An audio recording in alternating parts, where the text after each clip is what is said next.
Have you ever wondered how to hire really good people? Because it's the secret to growing a big business. Because if you are just one person, you are not a business, you are a highly paid freelancer. So in this video, I'm breaking down Alex Hormozi's specific People OS, how he hires, delegates, and trains employees, and all the frameworks that he uses so that you can just copy paste them into your business and that you can actually get out of the day-to-day and bring on people that are not completely incompetent. So, how do you hire the right people? Hormozi has something called the internal 5 core functions. Number 1 is application generation, because more candidates equals a higher quality of selection. So poor founders usually get just a handful of applicants, but great founders get 500 to 1,000 applicants. And this was actually his thesis to starting running acquisition.com's media machine, because he thought if people perceived him as a great founder, they will more likely want to work for him and give him the opportunity to invest in their company. And that's the thesis behind acquisition.com. They are a private equity company, essentially. So do you want 10 people applying to your business, or do you want 1,000 people applying to your business? Because I can guarantee you the people in the 1,000 are going to be significantly higher value, and they're going to do crazier things to work with you, right? A players want to work with fantastic founders. They want to work with Elon Musk, and they want to work with Sam Ovens, and they want to work with Hormozi and these types of people, right? They don't want to work with some random person who's just going to pay them more money. So post across multiple job boards, DM high performers on LinkedIn, and build evergreen, always hiring pages. So if you're always going to need editors, copywriters, media buyers, etc. The biggest secret is to become a more high-value founder yourself, and you will attract the talent, but these are the technical things that you can go about doing, because volume will equal quality. And now the best applicants usually get hired in under 8 days, so if you reply slow, you lose the top talent. So just like in sales, whoever follows up the fastest wins. And just like in sales, you can build a sales funnel to always make sure that you have a steady flow of application leads, just like your business needs a steady flow of leads. And speaking of, if you need a steady flow of leads, that's exactly what I do. So not to shill this in the first 3 minutes, but look, come here, fill out this form. It's completely free. Dopamine Digital is my agency, my lead gen agency. If you're a founder in a SaaS company, if you're a consultant or a coach, or if you are an agency that needs more leads, high quality leads, and you need thought leadership content, that's what we specialize in. Go here, it's completely free. I ask you a bunch of questions about your business, and then I will put together a growth plan for you that shows you what 12 months of growth looks like and how you can achieve your goals, and it's completely free. If you want to work with me, we can discuss that. But you get the lead magnet completely for free. So if you follow up faster when applications come in, like really fast, then you win. So have auto confirmations of emails. Reply within the same day, ideally within the same hour. Send clear next steps and ask for micro commitments. So here's the next step. Send a 2-minute Loom video showing how you'd solve X. I'm going through the process of hiring an in-person personal assistant right now, and I've got a flood of leads come in, but I am gating it by seeing who wants to be the one who goes the extra, just a tiny bit extra. I'm saying not like the extra mile, it's like the extra 5 meters, and sends me a quick Loom video because I asked for it, right? Most people just spam submit 30 different applications, and so that's a great way. And then interview. What you need to be doing to find A players is you need to be selling the opportunity of your business and why they should be working for you.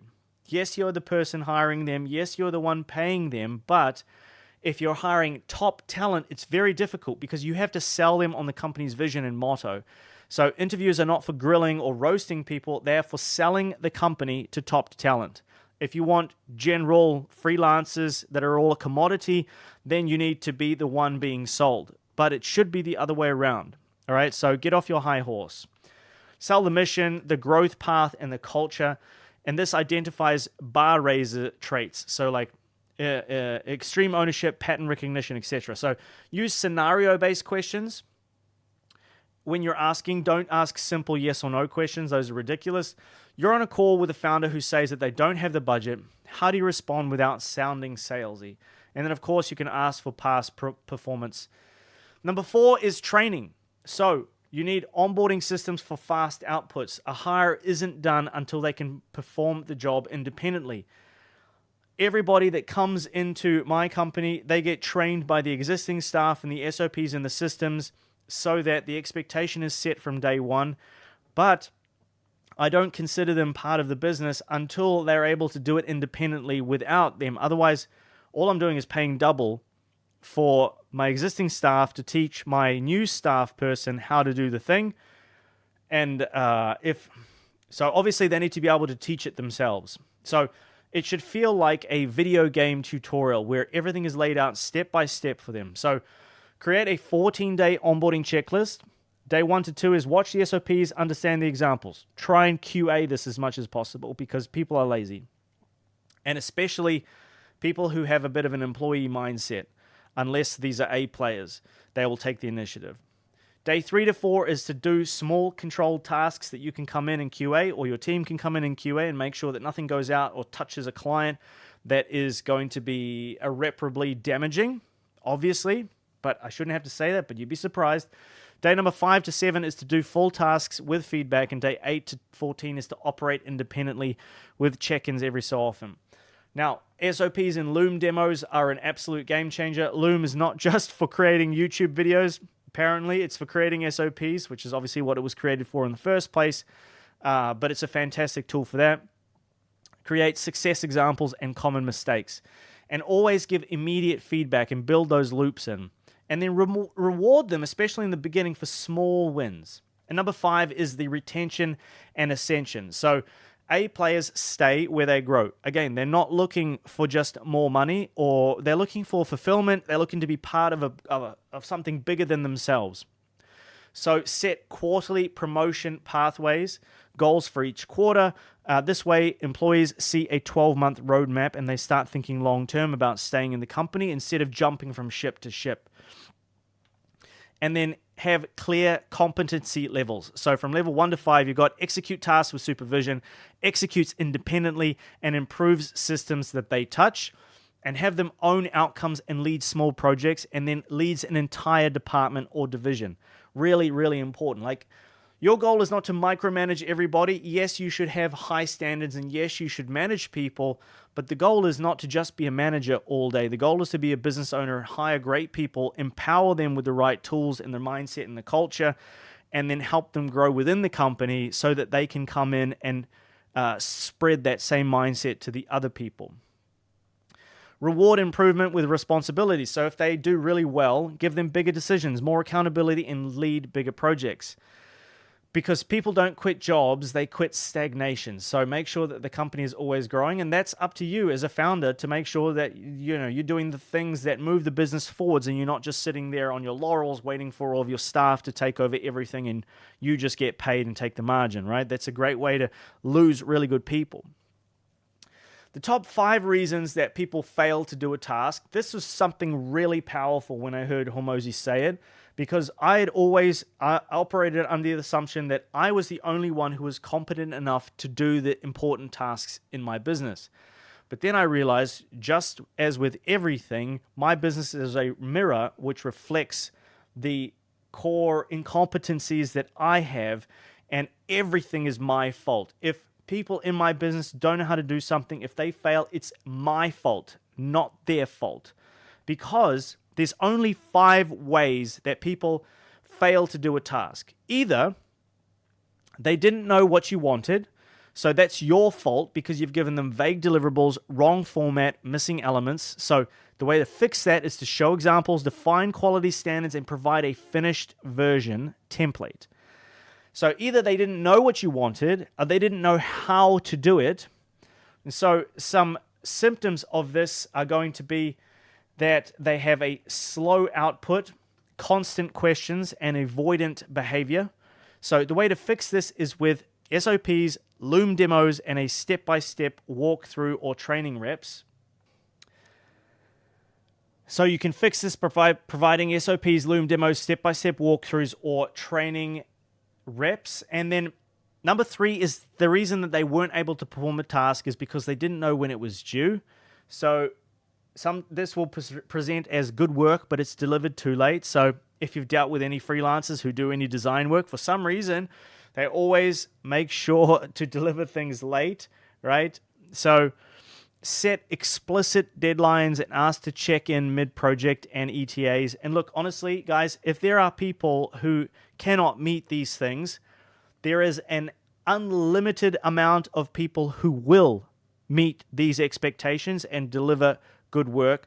So just like being in an abusive relationship or something like that, you give a couple of warnings, you let them know how you feel, where they screwed up and how you'd like them to change. And if they aren't able to do that, you cut it and you move on. So number 4 is that they weren't incentivized. So you'll find this in a lot of people who have this employee mindset. They'll just do the absolute bare minimum. And it'll present as minimal effort with no initiative and poor consistency. And so the way that you can fix this is by tying outcomes to recognition, bonuses, and access to better projects or advancement. Because he who has a why can bear any how, which is something that Hormozi likes to say. And then number 5 is that they were blocked. So either they were waiting for access from you, approvals from you, or missing certain assets or decisions. And this is really, really common in people who don't have the initiative to go, hey, John, I can't get this work done until you provide me with this asset. What they'll do is they'll just sit there and do nothing. And then when you turn around a week later and be like, where's the deliverable? They go, oh, didn't you see 3 days ago I asked you for that thing? And you're like, oh, they got caught up in the Slack message, whatever. So ask this every time something goes wrong. Is this a what, how, when, incentive, or blocker issue? So those 5 things, right? So either they didn't do the thing the way you wanted it done, not because they were incompetent and they hate you and they want to destroy your business. They either didn't know what you wanted because you didn't tell them. They didn't know how to do it because you didn't give them a process. They didn't know when it was due because you didn't explicitly explain how important it was and give a set deadline. They weren't incentivized because most people are lazy and they don't want to grow your business. They want to make more money and then go home and watch Netflix. So you need to incentivize them. And then they were blocked because they were waiting on something or assets or scripts or SOPs or whatever from you. So take initiative and make sure that you remove all those roadblocks because there's only 5. Once you identify the category, the solution becomes obvious and almost mechanical. So how do you delegate effectively? Use this script to prevent any failures. Here is the exact outcome. Here are examples of that outcome. Here is the SOP, standard operating procedure, or process. Here is the explicit deadline. Update me at this point and deliver the first version by this date. If they cannot do that, if they don't understand that, and if you still give them everything and they can't complete it, cut it and move on. Find somebody else. So, as an example, prepare a weekly performance dashboard for the business. If the dashboard is incorrect or late, wrong metrics included, what is the issue? Dashboard formulas are wrong. How to solve the issue? Sent after the meeting is a when issue. No urgency because nobody reviews it is an incentive issue, and missing data from another department is a blocker issue. So this helps you diagnose the issue in under 60 seconds. Now, the training letter that Hormozi talks about here, they didn't know how to do it. It can be broken down like this.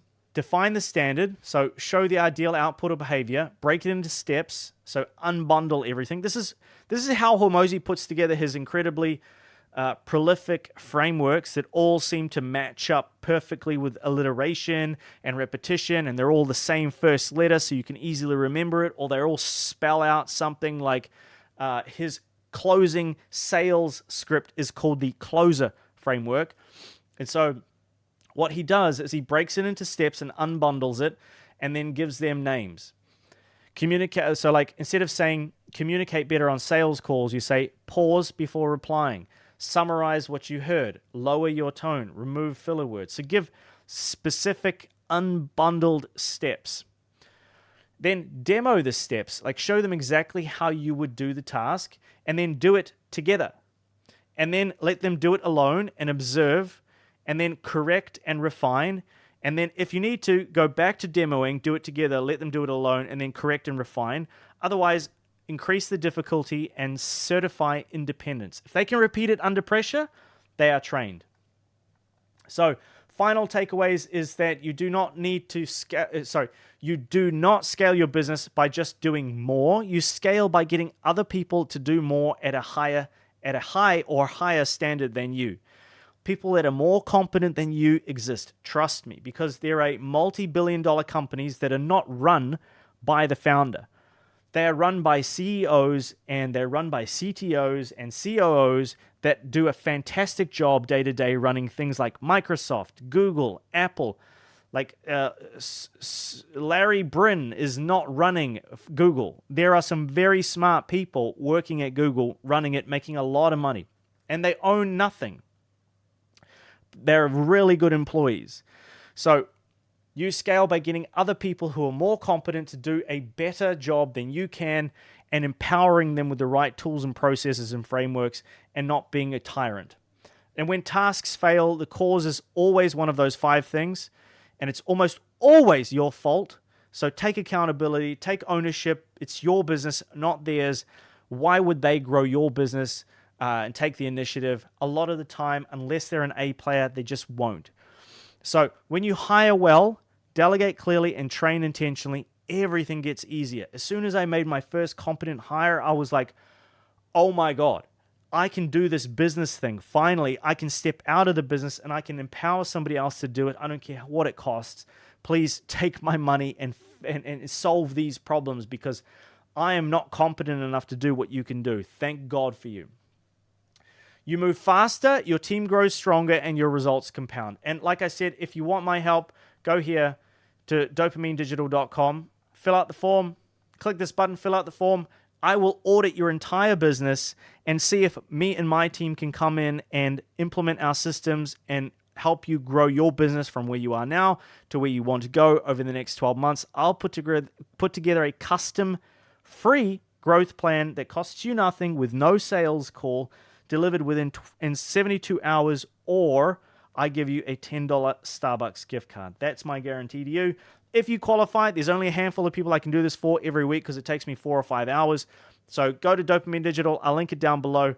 Thank you guys very much for watching. Good luck with your hiring. It's the only way that you can grow a business, hiring a competent team, hiring a competent agency, whatever it is. Good luck. See you in the next video. Peace.